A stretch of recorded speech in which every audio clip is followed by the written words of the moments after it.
Thought Leadership from PwC's National Office.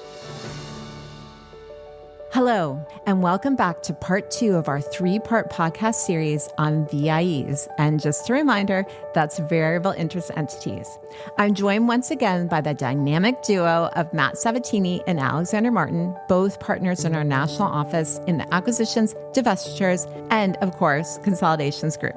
So the first thing I'll say is it's very important, and this was one of the changes the FASB made back in 2009-ish, was really focusing on what the purpose and the design of the entity is that you're looking at. The reason why, right, is because generally we're thinking about entities here where there's significant rights or significant economics that are held outside of the equity interest. And we want to understand why, right? We want to understand why the entity was set up that way. What was it designed to achieve? What are its operations? Because that's really the only way to understand how these contractual relationships or these outside of the equity interest relationships mean anything, right? And whether or not they should be determining who should consolidate.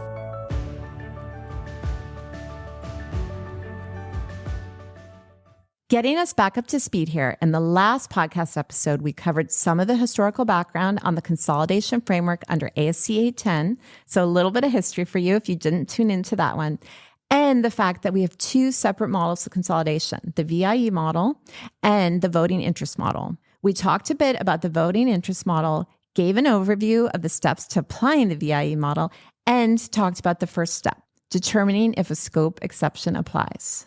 So today's episode will focus in on step 2, determining if the entity is a VIE. Stay tuned for my conversation with Matt and Alexander. All right, welcome back for part 2 of our 3-part podcast series, and happy to be once again joined by Matt and Alexander to talk about the VIE model. And so just a reminder for listeners who did not listen to our last episode, in that episode, we covered the overall model as well as scope and scope exceptions. So if you want to make sure whether this guidance applies to you or not, you should go listen to that episode. Otherwise, if you're ready to just dive straight in, you can just join us here today. And Alexander, we're going to be talking about what?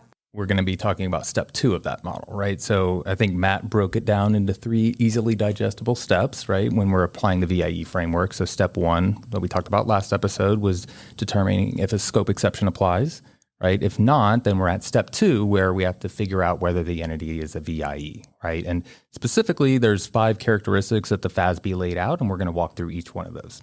All right, perfect. So with that then, again, just level setting, we're assuming we have a legal entity and that none of the scope exceptions apply. And so long story short, then in scope of ASC 810. And just a reminder to listeners that you do have to evaluate if you have a VIE before you just jump straight to the VOE or voting model. So that's an important reminder we talked about last time. So with all of that said then, Matt, what does step 2 look like? Right. So step 2 is, like Alexander said, determining whether or not the entity itself is a variable interest entity.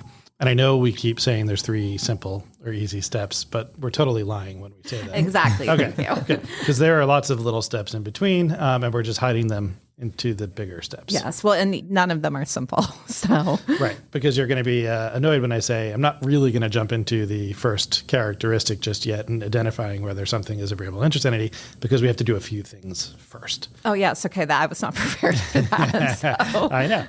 That's because we hit it. So And just for our listeners' benefit, even the heading of this section is called Determine if the entity is a VIE. So yeah, so we're hiding it even from you. Yes. Yeah. Thank you. All right. Well, because again, we're just trying to make this a little bit easier to follow. So it's easier to get your head around 3 steps than it is 16 steps.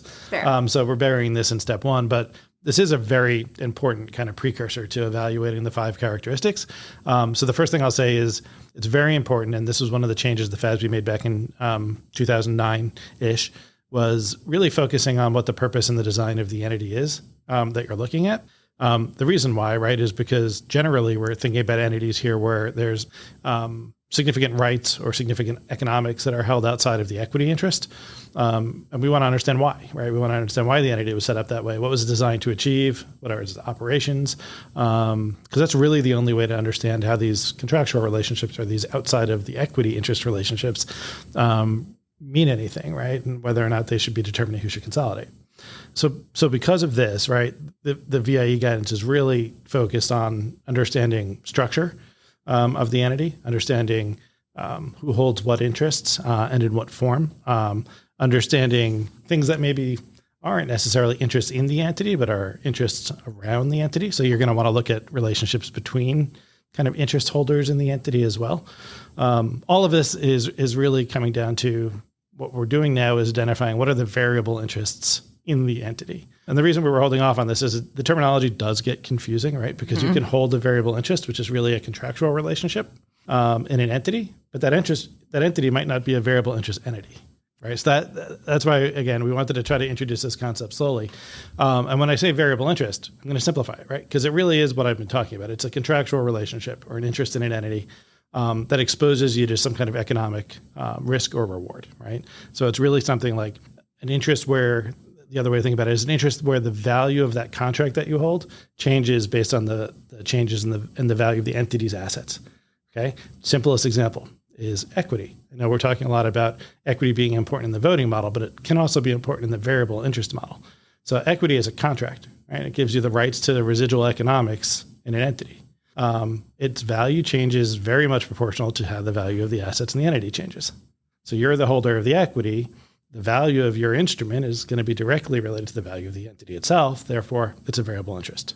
All right. That makes sense. Any other examples you could give, though, that kind of could help people get their head around it? I, of course, immediately jump to power contracts, but maybe you would like to give something outside of the power and utilities industry? Yeah, I think those are the hardest ones to try to describe. So only because I don't come from that industry.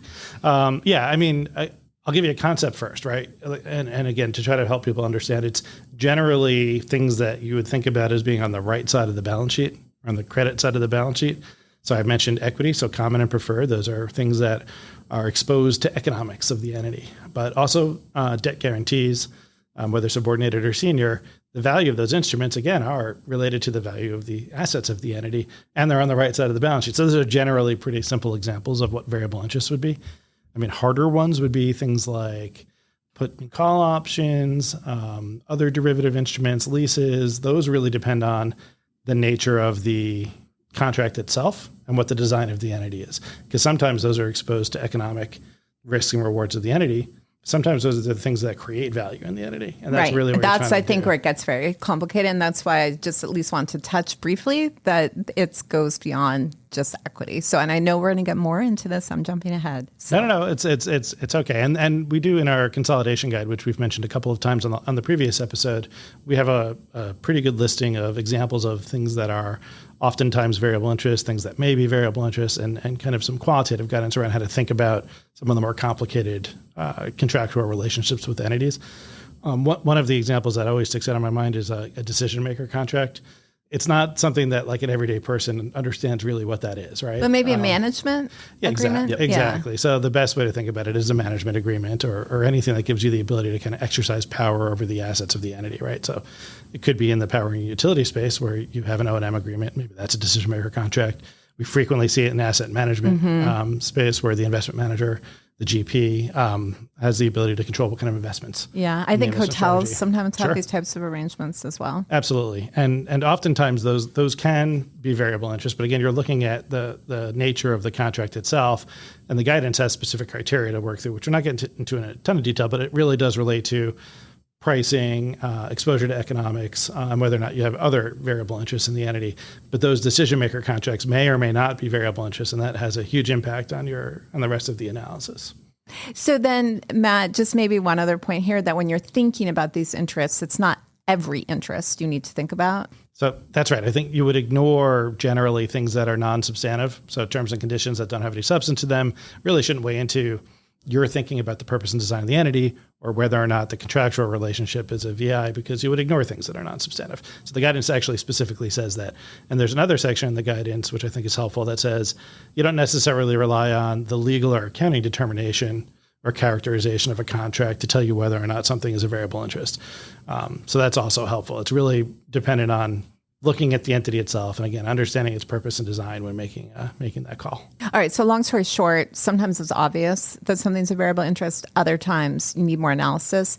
But either way, you need these variable interests to have a variable interest entity, but you can have variable interests and not have a variable interest entity. Is that fair? Yes. All right. So we kind of, I think, got through that. Although clearly if someone is dealing with that, they might need to look for more guidance. But let's assume we've passed the test. We do have variable interest. So then, Alexander, going back to you, then now are we going to the 5 characteristics? Unfortunately, not yet, right? We still have some more to do. Okay. But are these stuffs like 2.-1 and 2.0 or something like that? Romanet 3.A. Yeah. Yes, 7. Okay. No, exactly. No, so we do all of this to Matt's point, right? The reason the guidance was written was basically to try to figure out, okay, I need to understand the structure and design of the entity, and that requires us to basically look at almost everything, right? And so I will say the silver lining is the upfront homework that we're going to do is actually going to pay off later, because the later steps in the model assume that you already did this. So our later episode is going to be a lot more streamlined, because we're just going to reference, hey, remember when we said the variable interests? This is what you got to do with them when you're looking at them. So our next step, though, right, we identified all of the variable interests in the entity. Right now, we need to figure out if we actually have one, if our interest constitutes a variable interest, right? So if not, right, this is the good news. I can stop my analysis, right? You have to have a variable interest in an entity in order to consolidate it. So if I had something like a management contract that Matt had mentioned, and I determined it wasn't a variable interest based on the criteria, and that was my only interest in the entity, then I get to stop, right? I get to go home and party, right? But if not, right, then assuming I do have a variable interest, then I have to then determine who the at-risk equity group is. Again, I'm using my air quotes here. Yeah. So can I just go back to this management contract for a moment? Yep. So then one thing I think that can be confusing is it sounds like what you said is that in some cases, for example, you could have a management agreement and it could be a variable interest, but in other cases, a management agreement may not be. So it's not always sort of cut and dried. So can you just give an example on each side of that? Sure. So an example where, let's say I have a plain vanilla management agreement where I'm managing the assets of a real estate entity. Right. And I'm getting paid as, let's say, actually a property manager, right? And I'm just getting paid a market rate. And, if I do my job, I get my paycheck and that's it. I don't have any other interests in the entity.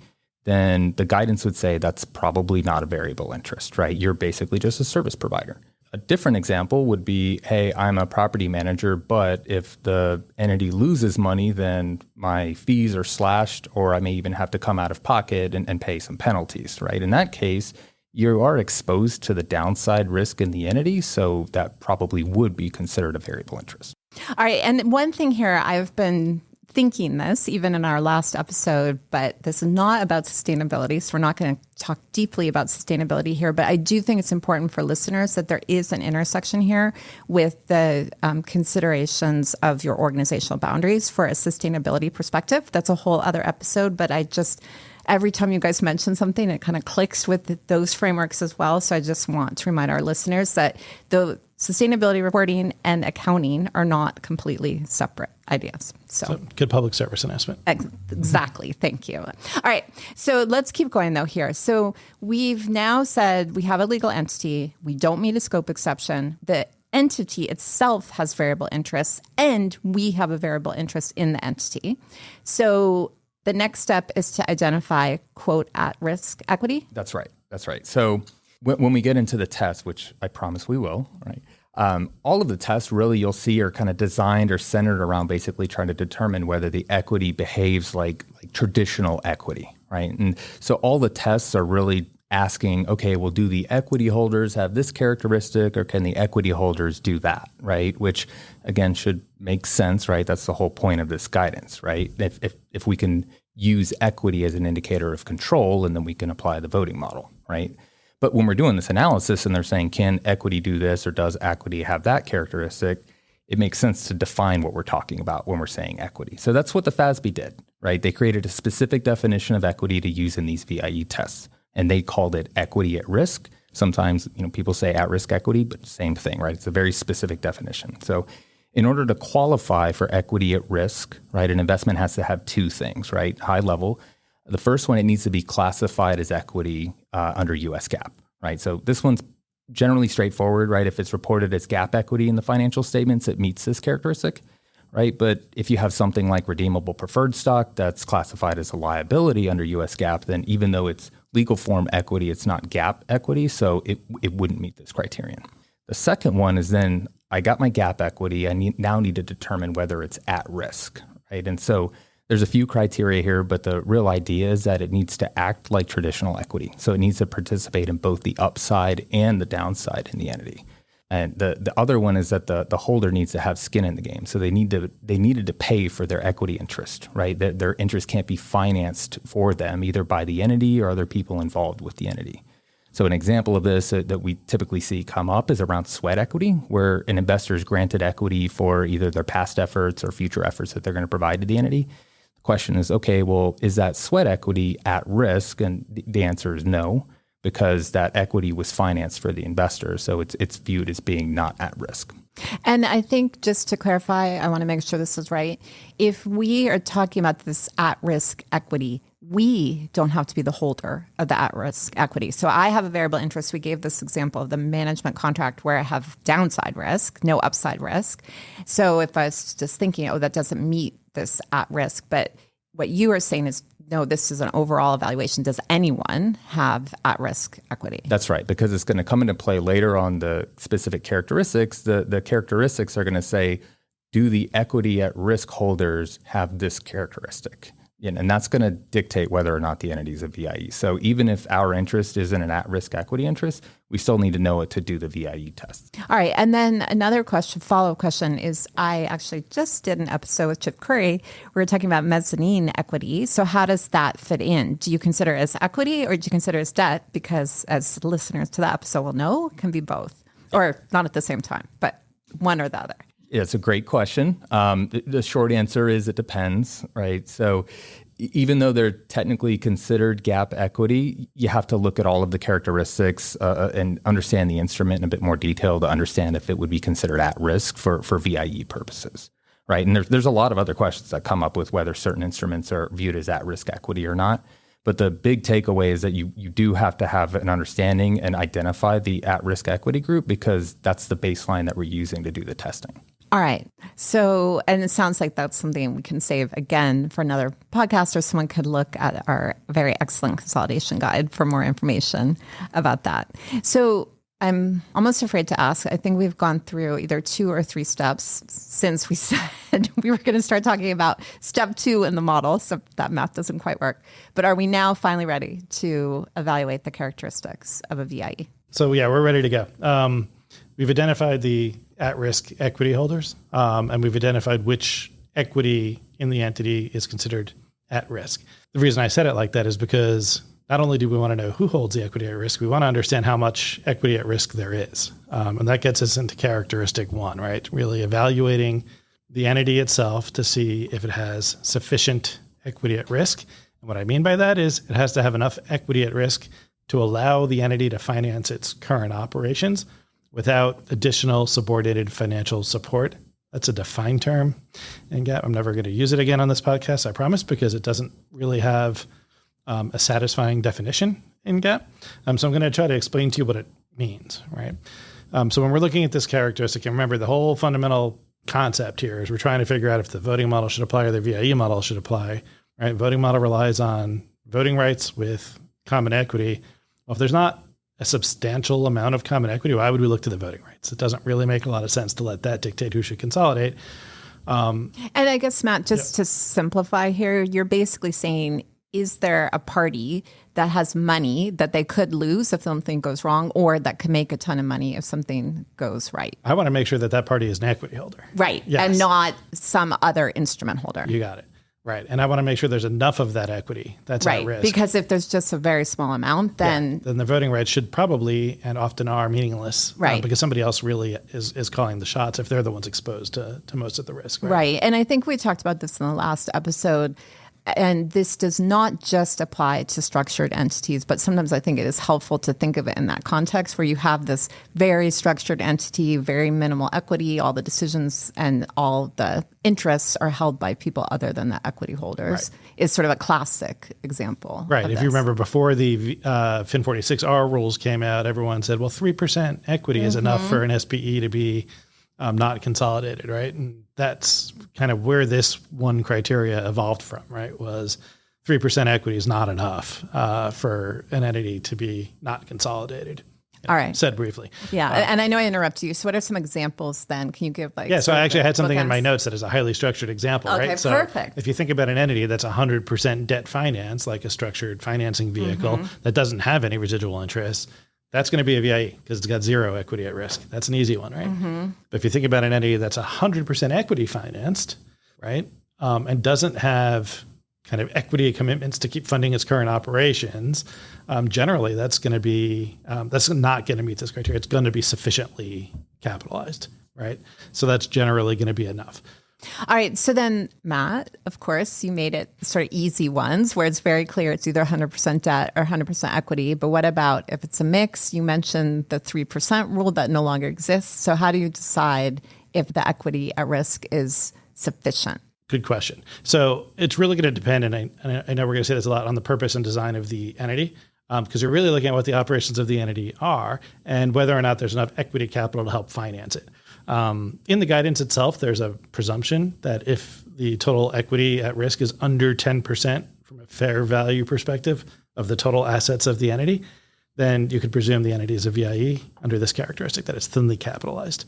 So the other way, like if it's greater than 10%, there's no presumption that it's well capitalized, right? And that's where you would have to get into the analysis because you're never really going to be at one of those bookends where it's all debt or all equity. So you're going to be looking at a certain percentage of equity capital, a certain percentage that's considered good equity at risk, and you're trying to determine whether or not it's enough. What are the ways to do that, right? So the guidance has a couple of ways, right? One is if you're looking at the entity itself and it has a history of and is currently demonstrating that it can fund its own operations, without additional subordinate financial support. I know I wasn't going to say it, but I said it. That's a good example of a situation where it's well capitalized.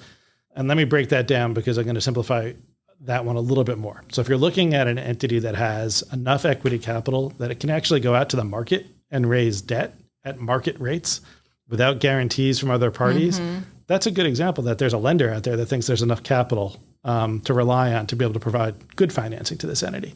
The bad financing, the guarantees from the parents or like junk bonds that are necessary to finance your current operations, that's really what we mean by subordinated financial support. That's the second time you said it after you said it. I just defined it in a way that I think makes a little bit of sense to the listener. But I do have another example because I do think that this helps. And this is the way I got my head around this was thinking about when you go buy a house. And I know maybe not everybody owns a house, but if you think about it's a simpler concept, right? You have to go get a mortgage generally. And when you're dealing with the mortgage lender, there's a requirement that you put a certain amount down of your own equity in order for them to lend on the property, right? So they have a security interest, which is nice, and that lets you put less equity down. But generally, if you put 20% down, the mortgage lender with their security interest is saying, great, I'm going to give you a market-based loan. Don't need any guarantees, and I don't need any insurance. That's kind of the test you're doing with an entity, right? Is do you need any of those guarantees? Do you need mortgage insurance? Do you have to get your rich uncle to help co-sign on the loan? No, great. You have enough equity at risk to be able to support the current operations. And to be clear, you're not suggesting that you need 20% equity to be at risk. That was just an example. That's just for mortgage lenders. Exactly. Yeah. I just want to make sure because then I can just see someone coming to you with a question. Well, I heard you say 20%. So yeah. And there's two other ways to prove you have enough equity. One is you can do comps, right? So you can qualitatively prove that you have other entities that are similar to you that are operating with the same level of equity that you are, and that's a good way to demonstrate that it's enough.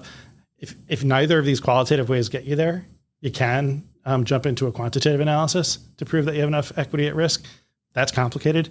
And even if you do a quantitative analysis, you got to then reconcile it to some of your qualitative features. So it's not the best way to do it. And it's definitely not the starting point. Yeah, I was just going to ask you, and I guess Alexander as well, if you really have seen a lot of companies that have been successful in doing this quantitative analysis to, quote, prove that you have enough. I haven't seen one since like the Fin 46 days, right? Yeah, I've seen absolutely zero. Okay, that's good. So just as people are thinking things through, probably not the best path to go down to do that. Right. All right. And maybe to that point, it's very judgmental. Yeah, that's fair. I mean, I think there's a lot of areas of judgment in this one. One that we see a lot that comes up is where an entity expects to receive funding in stages. So that's an area where there's a lot of judgment because you look today and you say, well, if I know I'm going to have to get funding down the road, how do I have enough equity to finance my operations? But it's not always that simple, right? Sometimes right? You're doing a project, like think about a biotech that's developing a compound, right? You're in phase one. Are you going to go out and raise all the equity capital to get you to FDA approval? No, Yeah, no right? way. So you're going to raise enough to get you to a certain inflection point, right? So you think about the purpose and design of the entity. You think about where those inflection points are, where you're going to have to make another decision. And a lot of time the biotechs are maybe at the end of phase two thinking I'm either going to out-license, collaborate, or sell, or maybe raise more money. And maybe that's enough, right? Like to say I have enough equity capital. Not always, but it's a good kind of rule of thumb to think about where are those inflection points? What's my time horizon? What are my current operations? And do I have any ability to think about smaller chunks of time? So maybe, Matt, one last question for you before we go on to characteristic 2. And you may have said this, I just want to make sure. So let's say you don't have sufficient equity at risk. Do you automatically say you have a VIE, or do you have to have all 5 characteristics to be a VIE? That's a great question, and it means I didn't emphasize it enough if I did say it. So you only need to meet one of the characteristics in order to be a VIE. So if you're doing the analysis and you are done with characteristic 1 and you say, I'm insufficiently capitalized, therefore I'm a VIE, then you don't necessarily go on. have to keep evaluating the rest. Sometimes you may want to just for documentation, completeness, and just in case anything comes up later on where there's a reconsideration. You've thought through everything else, right? But yeah, you don't have to meet more than one to be a VIE. All right. That's very helpful. And I think important because, again, each of these pieces of analysis can be very complicated. So if you've already concluded one thing, maybe to your point, you may want to finish your analysis, but you don't need to go to characteristic 2. But Alexander, let's assume you do have sufficient equity at risk. So then what do we need to think about? Sure. So characteristic 2 is all about decision making, right? So specifically whether the at-risk equity group is the one that's making the most significant decisions about the entity, right? So the rationale here, again, should make sense by now. This characteristic's really asking, okay, well, if the equity doesn't decide what's going on with the entity, then why do I care about who holds the majority of that equity, right? I should be applying the VIE model instead. So honestly, this characteristic can be a whole podcast by itself. As you can probably tell, most of the questions, at least that I get, typically center around determining whether an entity is a VIE. And then most of those questions actually center around this characteristic. Okay. Or do the equity holders have power or not? In order to check this characteristic, we need to do a couple of things, right? We first need to identify what are the most significant activities of the entity. Then we need to determine how decisions around those activities are made and if it's the at-risk equity holders that are the ones that are making it. Right, so taking each one in turn, I'll start with identifying the most significant activities, right? So what are we talking about here? These are the activities that most significantly affect the economic success of the entity, right? So activities or decisions that meaningfully impact future cash flow prospects, operating metrics, revenues, things like that. This is really entity specific, right? So it's kind of hard to give a broad swath of what the most significant decisions are. But as we mentioned before, this is largely based on the entity's purpose and design, which we should already know by now, as well as there's typically industry-specific considerations and the nature of the entity's operations, where you can kind of see if an entity is a real estate entity, there's probably certain decisions that are going to be significant. All right. But with all of that said, it's still not that easy. So there's some general guidelines you use in considering what are the most important or significant decisions. Yeah. So a lot of things related to strategic direction are going to be viewed as being significant, right? Some other ones that typically transcend industry are things like entering into new lines of business or having new product offerings. A big one that we see are like negotiating and approving significant acquisitions. Selecting the management team, so selecting the C-suite, setting their compensation. Those are always typically viewed as being important and significant decisions. Others are a little bit more industry specific. So I mentioned real estate. So if I imagine that I'm a real estate lessor and I own a single property, some of the significant decisions there are probably going to involve selecting the tenant and establishing the terms of the lease, right? Because that's going to dictate my cash flows over the lease term. And then at the end, right, when the lease expires, the decision whether to sell the property and, make my money, right, realize a return or re-let it to another lessee. That's a significant decision that you would probably expect the equity holders to have if they meet this characteristic. Other industries have other key activities. And so I'll say again, the World's Best Consolidation Guide, we have an awesome table in section 4.4 that basically lists out key activities generally by industry. It's not an end-all be-all, but it's a really good starting point if you're trying to look at that stuff. So once we've figured out what are the most significant activities? Then we need to determine who makes the decisions, right? And if it's the equity holders or not. And so saying it another way, we basically have to understand how the entity is governed and where the decisions are made about those significant activities. And this is actually where we get to a bit of a fork in the road. So, step 4.8 point, whatever. But when we're evaluating whether the equity holders have the ability to make the most significant decisions, right, the criteria is different depending on whether the entity is a limited partnership, right? Or maybe saying it even more straightforward, there's special rules for limited partnerships. The rationale, though, is that limited partnerships are governed fundamentally differently than like a corporate type of entity, right? Typically, they designate a general partner or a GP that makes all of the significant decisions on behalf of the limited partners, right? And so because of that, they have different criteria than from corporate type entities to determine whether or not the limited partners have a say-so in the significant decisions, right? And the real check here is whether the limited partners can block any of the significant decisions that the GP is trying to make, right? If so, then the limited partners are viewed as having a check over the GP's power, which means that they actually have power over those key decisions. So it wouldn't be a VIE based on this characteristic.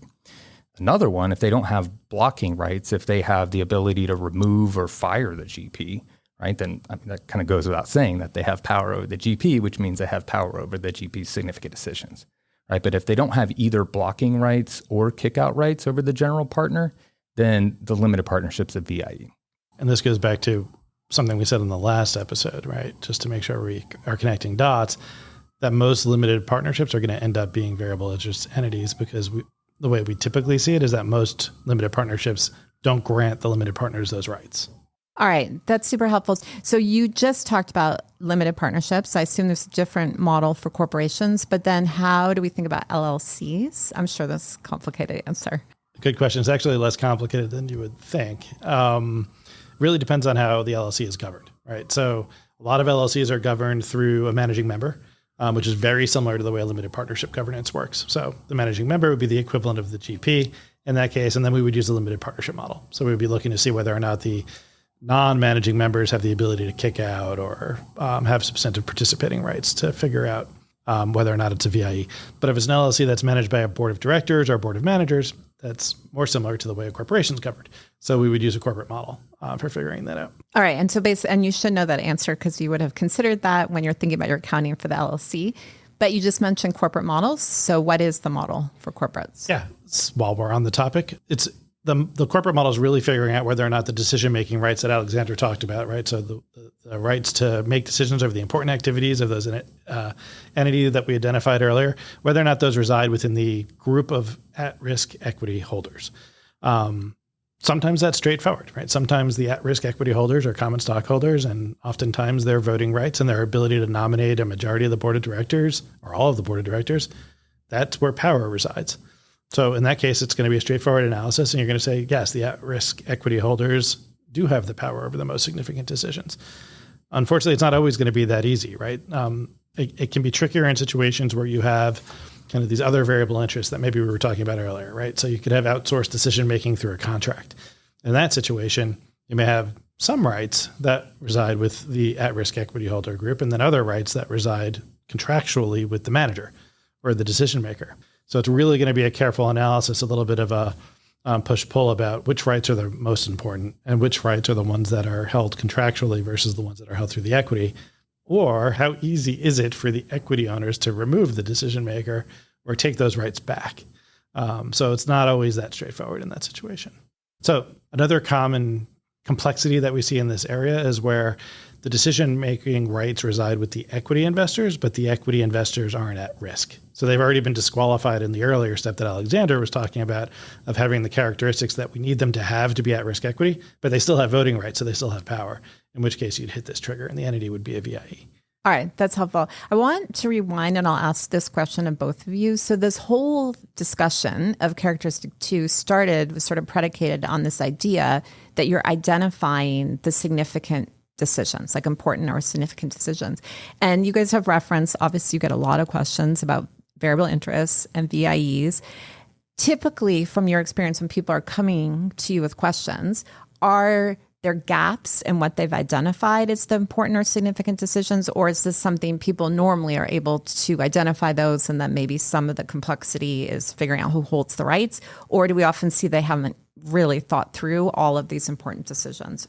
I'd say it's, again, you see a little bit of A and a little bit of B. Yeah. But a lot of the times, they have identified most of the significant decisions. So there may be one or two that they haven't fully thought through, or they're giving less weight to one that they've identified than maybe they should. So it's less about, have they identified all of the gaps, and it's more about how they're weighting them, right? And have they given enough credence to the ones that they've identified? And I guess thinking them all the way through maybe is the point. So to, like Matt was talking about, kick out rights and otherwise. So are you sort of looking at what's at the surface or what else there is? That's right. Yeah. And to kind of further on that point, I mean, there are times where we will see analyses where there are 15 decisions laid out on a piece of paper and all of them are being labeled as important. And we might need to push back a little bit and say, maybe not all of them are the most important, right? So let's try to narrow that down to really understand. And there are some times where we get a list of 2 and it just says budgeting and hiring and firing and management. And we say, well, okay, that's probably everybody. more. Yeah. So like give us some industry specific or give us this entity, like what's going to drive the economic success of this entity? What are those decisions? Yeah. And I guess the reason I asked the question is I think that if you're not used to doing this type of analysis, just this concept of what are the most important or significant decisions, that's not something you sort of go about and think about every day.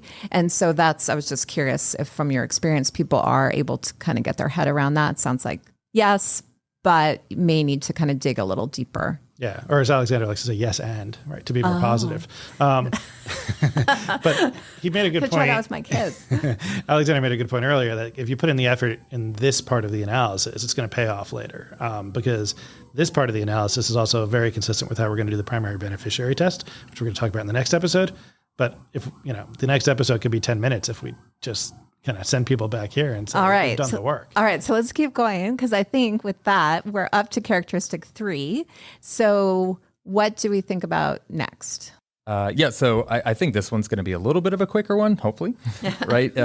But this one's focused on whether the equity was established with non-substantive voting rights is the words in the guidance, right? But us cool in the know people call it the anti-abuse test, right? And so basically this test was designed to catch scenarios where an entity might have been intentionally structured to circumvent the voting model by providing non-substantive voting equity to a different party, right? So as an example, Matt and I set up a legal entity, right? And I fund 80% of the equity capital, Matt funds the other 20%. So you'd expect, because I put up 80% of the money, that I would get 80% of the voting interest, right? But let's say I don't want to consolidate for whatever reason. So I approach Matt and I say, look, I only want to take 40% of the voting interest. You go ahead and take the other 60. I assume he probably would agree. And so if I were applying the voting model, I actually wouldn't consolidate because I don't hold a majority of the vote, even though I have 80% of the economics. So these are the types of scenarios where the FASB wanted to run through the VIE model. So that's why they actually came up with this characteristic. And there's 2 here, and you have to meet both in order to trip it up, right? So the first characteristic is around disproportionality.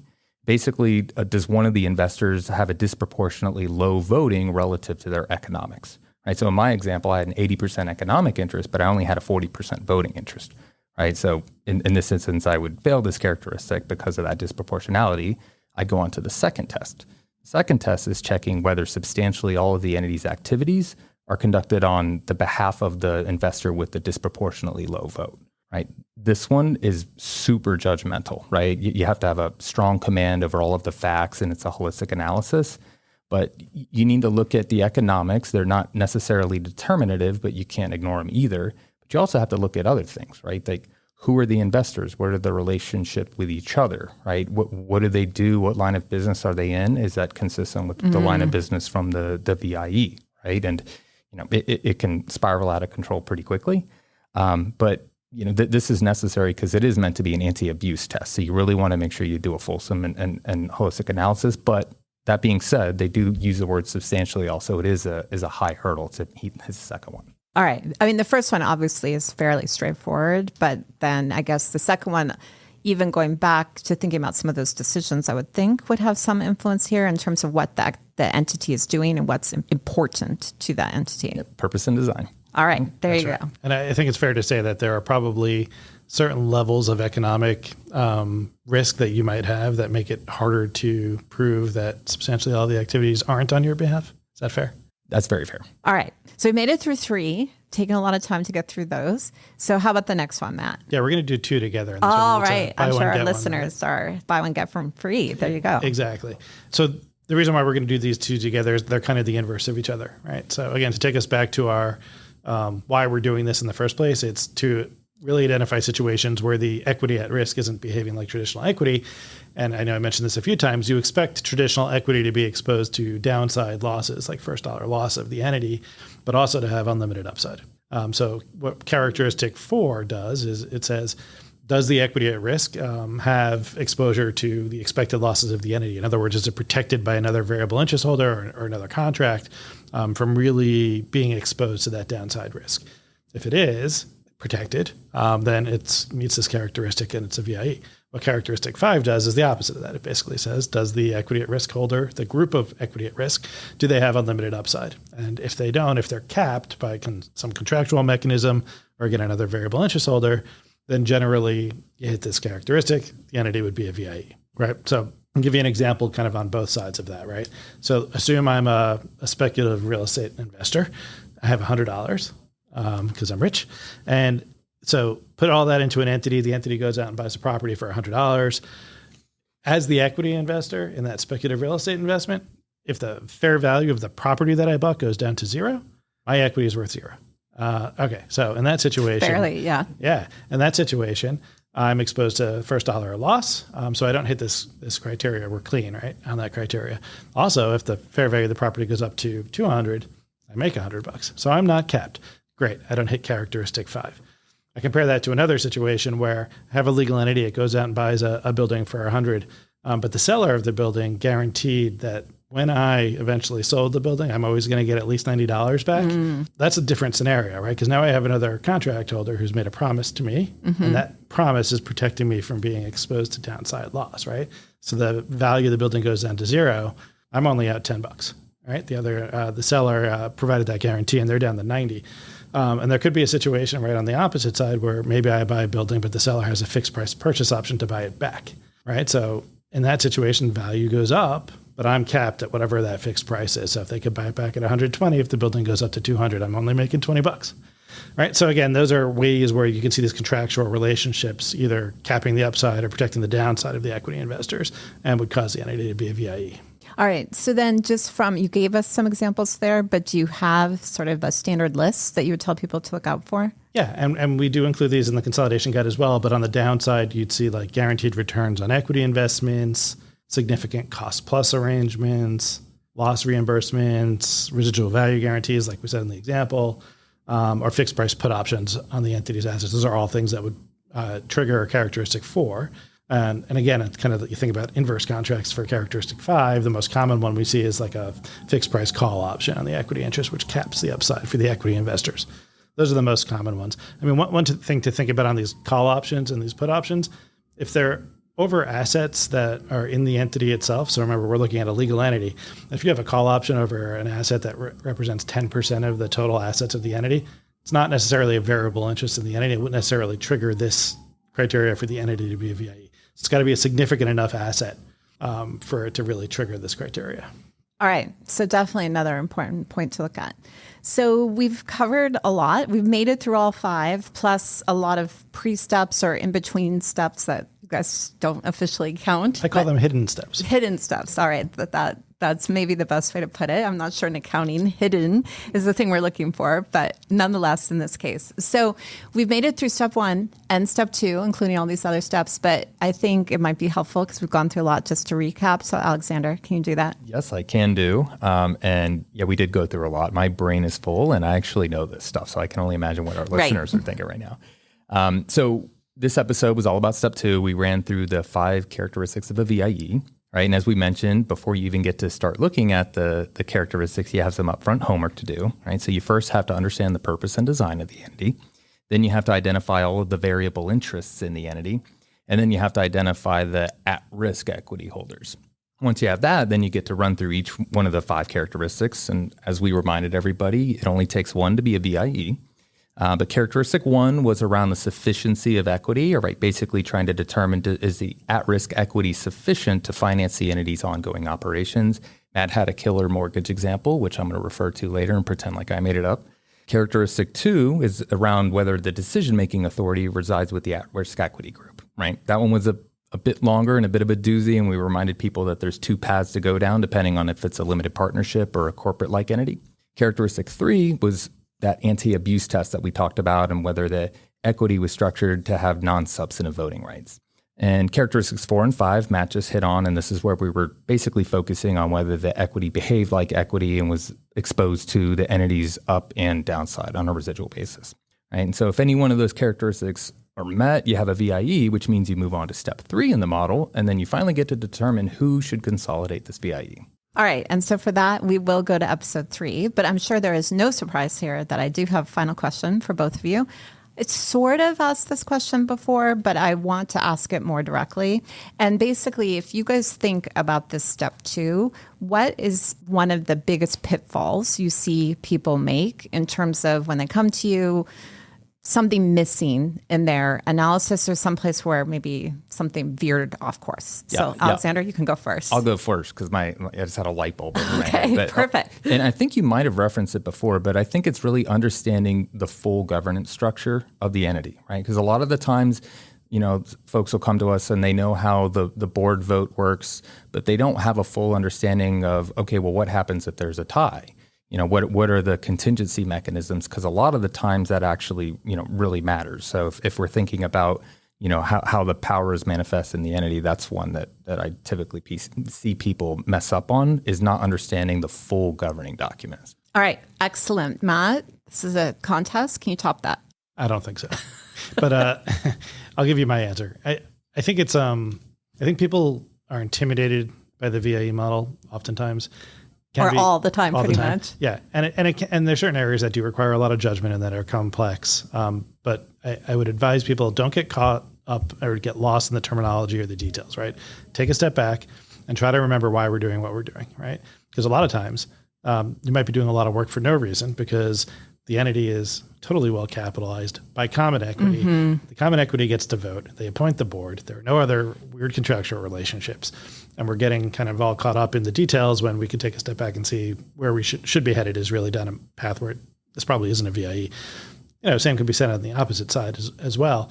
But folks who get caught up in kind of all the terminology and trying to understand what a variable interest is versus, subordinated debt, subordinated financial support, the terminology that I keep using, it can get a little bit intimidating if you don't step back, remember where you are in the model, remember why we're trying to do what we're trying to do, and try to keep it a little bit more simple, right? Yeah, and then maybe I can add to that. Again, my experience with VIEs is a little dated compared to yours, but I think this still applies, which is I think there's sometimes a tendency to just jump in and not make sure you understand the purpose and design. And you guys mentioned that a few times, but without that sort of foundational understanding, then the rest of the analysis, you're sort of wobbling the whole time. So I think making sure you start with that and then get into some of this other detail is also helpful. That's right. Yeah, or like jumping in without first identifying who the equity at risk is. Yes, or the variable interest holders. Like you really have to do your groundwork, and then the rest of it actually, to your point, can be more straightforward if you have that full understanding. That's right. All right. They're nodding and smiling, so I think that's a good sign. So Alexander, Matt, it's always great to talk to you guys. Thank you for this. And for our listeners, stay tuned because next week you'll get to find out if you should be consolidating your VIE. So thanks again for joining me. Thank you. Thanks. That's our show for today. Tune in next week for more fresh episodes. So that you never miss any of our audio content, follow the PwC Accounting Podcast wherever you listen to your podcasts. And to stay up to date on all our latest accounting and reporting news, sign up for our newsletter at viewpoint.pwc.com. From Thought Leadership at PwC, I'm Heather Horn. Thanks for tuning in.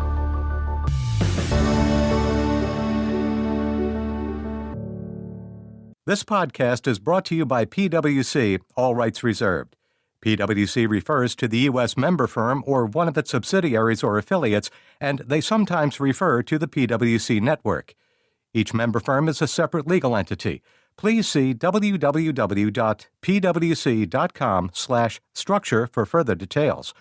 This podcast is for general information purposes only and should not be used as a substitute for consultation with professional advisors, including accountants and lawyers.